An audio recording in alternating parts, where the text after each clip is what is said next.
Today, titignan po natin yung mga requested stocks ninyo like Tito, PHR, BNCOM, and GLO. Are you ready? Let's go!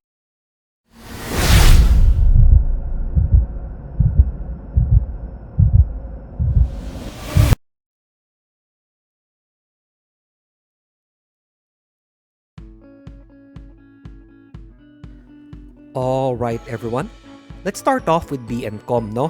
Now, BNCOM is currently trading at its IPO price of 12 pesos. Okay? But prior to that, ano ba yung nangyari?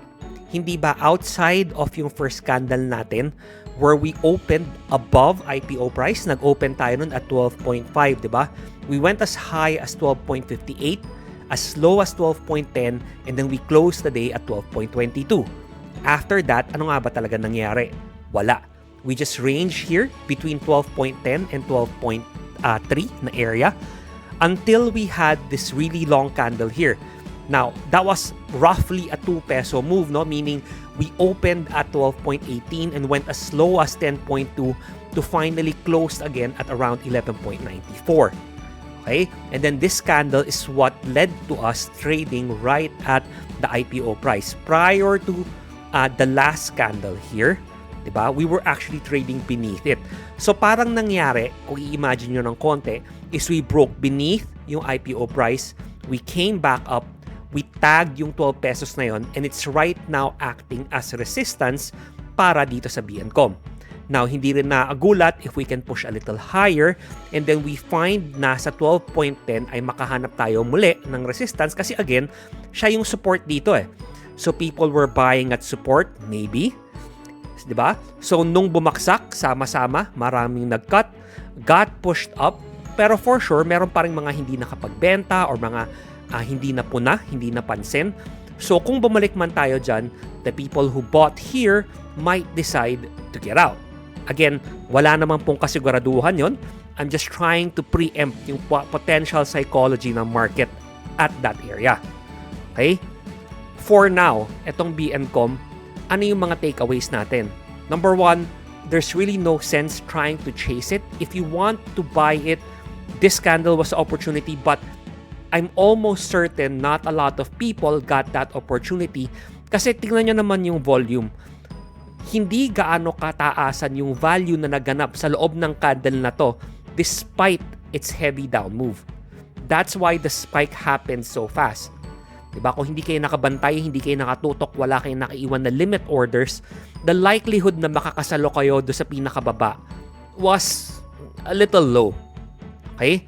So from here, what do we want to see kung bullish tayo ng BNCOM? Kasi parang lahat na sinabi ko, bearish na lang eh. Diba? What we want to see is her price to now reclaim tong 12.58 na high. Okay? And see what it does from there. Why wait for that to reclaim? Why wait for it to take the 52-week high? Why not just wait until mabasag tong 12.3? Kasi from 12.3 to 12.58, ang liit lang naman ng difference for a stock ng ganitong presyo eh. So it's almost always better off for all of us na hintayin na lang natin na mas may clear-cut na signal moving forward before jumping in rather than trying to preempt something for like what, 20-something cents for a stock that's worth 12-point-something pesos anyway. Diba? So baka mas maganda, maghintay na lang tayo ng mas may kasiguraduhan bago tayo pumasok. Or kung talagang super bullish kayo dito, you believe in the fundamentals of BNCOM, then maybe wait to see if price can start pushing lower. Tapos doon na lang tayo maghanap ng opportunity. Where that opportunity is, I don't know. Again, this was a very illiquid move, no? So from a technical standpoint, wala akong inclinations one way or the other, but baka kayo meron. Baka meron kayong fundamental value na tinitingnan for BNCOM, and then maybe, kung ganun din lang, try na lang mag-abang ulit sa presyo na yun. Next, tignan natin yung globe, no? Now, for the last week, it was pushing down until towards the end of the week where nagkaroon tayo ng burst to the upside, diba?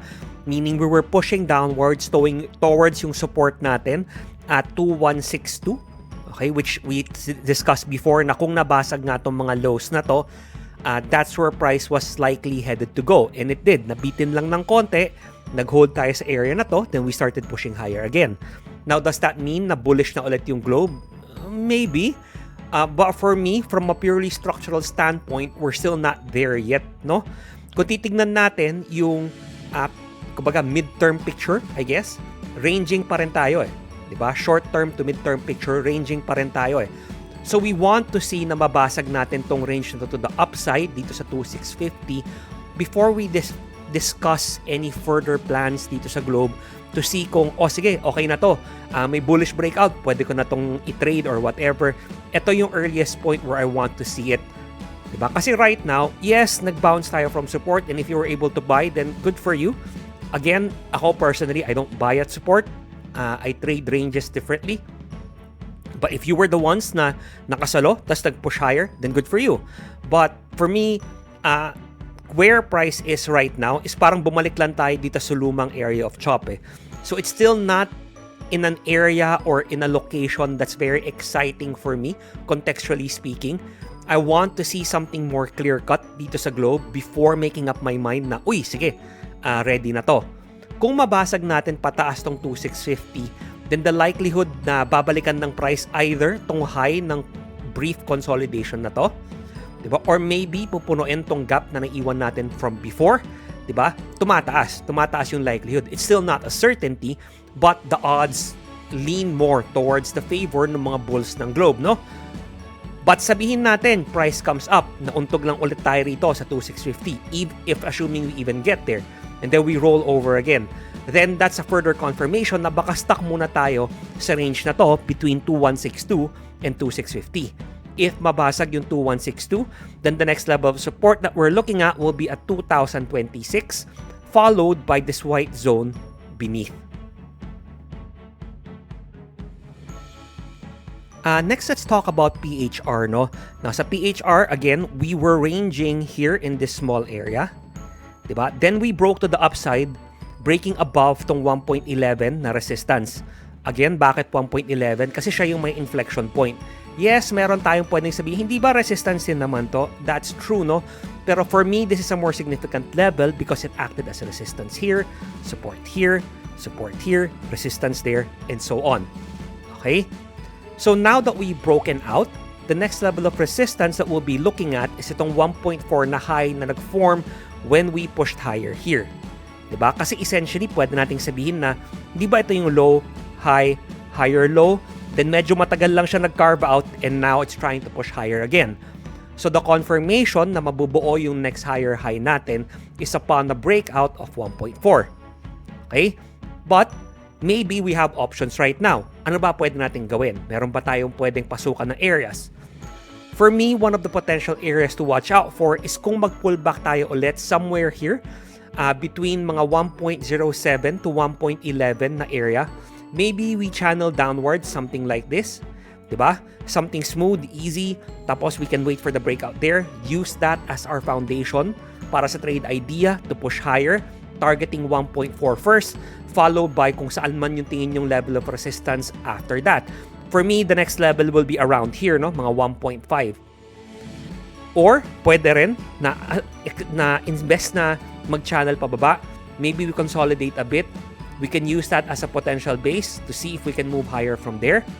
Diba? Pwede natin siyang sandalan as a potential level for a trade idea. Again, I'm not a big fan of these kasi nga, stop placement is still tricky para sa akin. Just because meron kang range doesn't mean na yung stop mo basta range low lang. You need to anticipate or look at yung overall context ng buong chart, not just that singular structure. Diba? So for me, the best pa rin is kung magkaroon tayo ng matinong pullback, perhaps dito around 1.11 nga hanggang mga 1.07 or so, and then see if we get some bullish structure from there and take the trade from that level moving higher. Okay? Now, paano kung kunwari ang nangyari naman is walang consolidation, walang channel, walang kahit na ano, bigla na lang mabasag pababa. Di ba? Biglang mag one big red candle na lang. Ibig bang sabihin nun, sasalo na. Now, again, that depends on your approach. If you're a bounce trader, perhaps yes, no? Kunyari, sinusundan nyo yung 20% rule ni Senior Spy Frat, then perhaps yes, that's something for you to watch out for. Diba? Perhaps tinitingnan nyo kung mahi-fill yung gap for a quick bounce.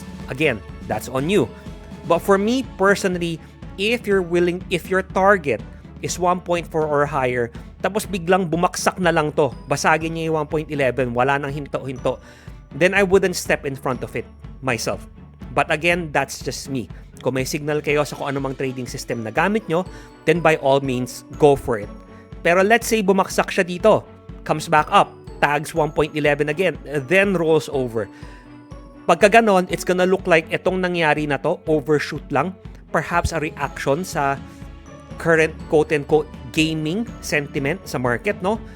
Bumalik, tag sa ilalim, hold, roll over, baka mangyari, balikan lang natin tong range na to between 92 cents to 1.11. Kung mabasag yung 92, then the next level of support will be 83 cents. Next, tignan natin yung Bloom, no? Now, itong Bloom, for me, yung key level na tinitingnan will be itong 6.36. If we can get close above this, then it could be worth watching. Perhaps either kung breakout trader ka, diba? Aiming possibly for 7 pesos. Again, bakit 7 pesos? Decent inflection point. Acted as resistance here, support there, support there, resistance here, support there, resistance there, and so on, no? So, a breakout from 6.36 would be the bullish bias that I would be waiting for, potentially to trade this back to 7 pesos.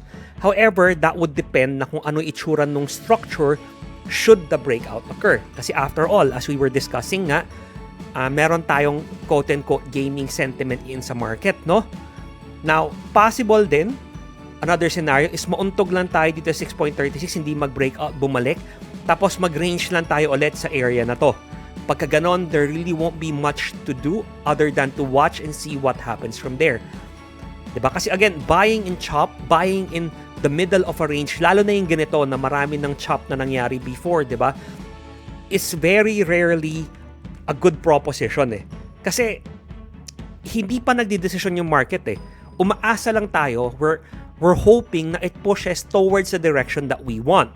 But the market hasn't tipped its hand. Diba? Wala pang pinapakita, wala pang pahiwatig eh. So, medyo mas mahirap for me kung ganon yung hihintayin. Okay? Ang ayaw nating makita naman dito is if we roll over, break beneath 5.84, test from underneath, it holds, rolls over. Kasi pagka ganon, odds are babalikan natin tong range na to sa baba. Okay? So, konting ingat-ingat lang. Now, kung sabihin natin, mangyari yung bullish scenario, breakout, tapos pumasok tayo. Diba? Papasok tayo, in anticipation na it's gonna reach for 7. Ang next level of resistance para sa akin from there will be around 8 pesos to 8.05. Okay? Kaya ako hindi nag-iwan ng resistance level dito is because I was aiming for the extreme high here. Kasi dun din tayo bumalik before, diba? But I'm aware na may levels tayo dito at 7.85 and again, dito at 7.37, no? So something to watch out for lang along the way in case you do decide to trade this and in case it does go in your favor, no? For me, personally, wait mode pa rin eh. Okay, kung ako tatanungin, to be perfectly honest, wala akong posisyon dito sa Bloom. So I'm not pushing for it one way or another. I'm just watching. I'm just watching to see what happens next. Hindi ko nafe-feel yung need na ma-FOMO.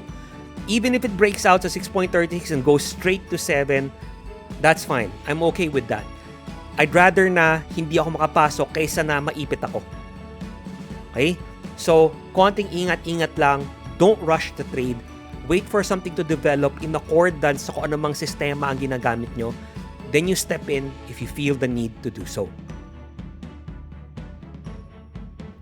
And then finally, tignan po natin yung dito. Now, I'm not gonna zoom out anymore. We've talked about this ad nauseum, no, na overall, downtrend pa rin talaga dito. No matter how you look at it, you can shake whatever tree you want, but at the end of the day, from a purely technical standpoint, downtrend pa rin talaga tong dito. Yes, nagkakaroon tayo ng mga spikes along the way. Yes, you can still trade it profitably, but that doesn't change the fact na it's in a downtrend. Okay? Meaning kahit papano, you're fighting against the grain to trade this profitably. Okay, so all that being said, ano na nga ba nangyari dito? We actually broke beneath this level of support here. Then we came back and closed above it, and then it looks like we're pushing higher. Now, from there, again, I understand bakit ito request. Maybe people are thinking, hindi ba ito na yung reversal? But wala pa naman nagbago sa structure eh. In fact, where we are right now, essentially, binilikan lang natin tong mga lows na to eh. Hindi ba yan din naman yung ginawa niya dito? Diba? We broke beneath, it came back, tagged tong mga lows na to, ranged a bit, and then eventually moved lower. So, hindi naman siguro stretch na isipin na baka yun lang ulit yung nangyayari ngayon. Okay? People always like to remember lang either yung one extreme or another. But the truth of the matter is, it's more profitable sa trading to remember yung mga laging nangyayari. Yeah, people will remember na, oh, eto, kung nag-breakout dito, sasabihin nila, okay, lahat ng tao mali. Tingnan mo, nag-breakout, umabot ng 7 pesos o kung saan man. Okay? They ignore the fact na karamihan or kadalasan ng instances, nangyayari yung mga paint by numbers na sinasabi natin.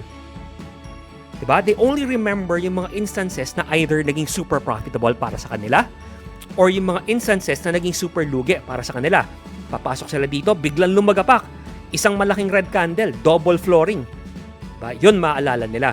But everything else in between, for some odd reason, we tend to not remember or we tend to not think about it. So, in the case of dito, yes, diba? I will always acknowledge the fact that we don't know what the market's gonna do. It can just push higher from here. It can go to 7. I don't know. Diba? But we have to consider ano yung mas likely. And the likelihood is we broke down, broke beneath support. Now we're coming back and testing the underneath nung range na to from before. So kung mag-hold yan, ang expectation is we start pushing lower again. Could it go a little bit higher, perhaps towards the middle of the range? Sure. But until that range gets broken, diba, there's no guarantee or there's no increase do sa probability na we're gonna go to 5.9 next. Kung mabasag natin tong 5.53, then yes, 5.9 yung next level of resistance natin, followed by 7.06. In fact, you can even argue na meron tayong resistance dito around 6.5. Diba, na hindi pa nababalikan ng price. So, from here, a break above 5.5 will be 5.9, followed by 6.5, followed by 7. But again, let's just be realistic, no? Wag po nating pilitin, wag nating daanin sa hope. Kung nagbigay ng signal to for us to trade, to go long, moving forward, then yes, by all means, we'll take it. But for now, para sa akin, personally, wala pa. Kung meron para sa inyo, syempre, wag kayong mag-hesitate. You trade it kasi pinag-aralan nyo naman yung ginagawa nyo, di ba? I'm sure alam nyo kung ano yung statistics ng mga tinetrade nyo. You've journaled it, you've taken the data, you've studied it. So dapat walang hesitation on your part. Diba? Ako, again, personally, I'm gonna stand aside and see what happens next dito sa dito. Okay? If gumanda, then I'll trade it. If sakaling hindi, di wala. But for now, there's really not much there for me to be inclined to do something. So guys, dito po nagtatapos yung video natin, no? I hope nakatulong po to sa inyo kahit konti and may natutunan kayo kahit papano. And if so, I would really appreciate it if you give this video a like and consider subscribing to my channel. And as always guys, maraming salamat po sa panonood. I really appreciate it. Good luck and happy trading!